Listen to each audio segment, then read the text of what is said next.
I'm Langellier, and there are 18 days left until Election Day. So we're going to jump right into our weekly roundup of the presidential race, starting with Vice President Kamala Harris. Moving to statewide offices, where Republican Sally Owens is challenging Democrat Dave Kaler for the state Senate seat in the 46th District. Owens is a small business consultant who has run on bringing businesses back to Illinois and enacting term limits, perhaps in reference to her opponent, State Senator Kaler, who has served since 2006. Hamas leader Yahan Sinwar has been killed by Israeli military on Thursday.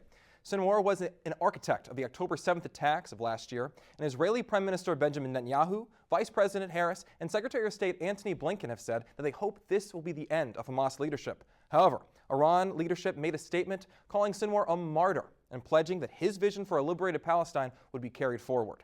In both of those elections, Trump supporters were undercounted in the polls, and that trend continues into this year, with polling neck and neck. Tuesday could go very well for the Trump campaign.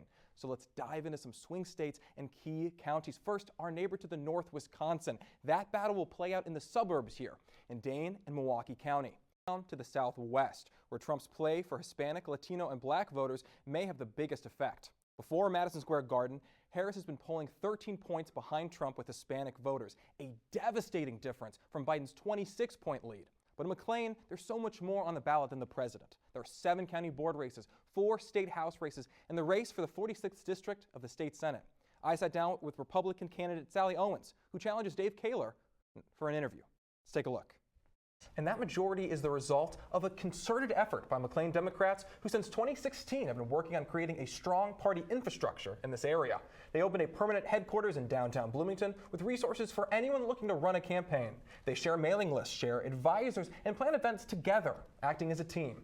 Chemicals that lead to deadly diseases such as cancer aren't just found in forever chemicals such as PFAS, but also in our main story tonight. And we're starting that story with one of the greatest successes of the federal government and of the American people: curbing the number of people who smoke cigarettes. 2 of the biggest names in modern smoking products are James Morrissey's and Adam Bowen, 2 Stanford graduates who set out to revolutionize the tobacco industry with electronic cigarettes. The majority of carcinogens in smoking a cigarette is caused by combustion. The act of setting the tobacco on fire releases byproducts that cause lung, heart, and all types of diseases.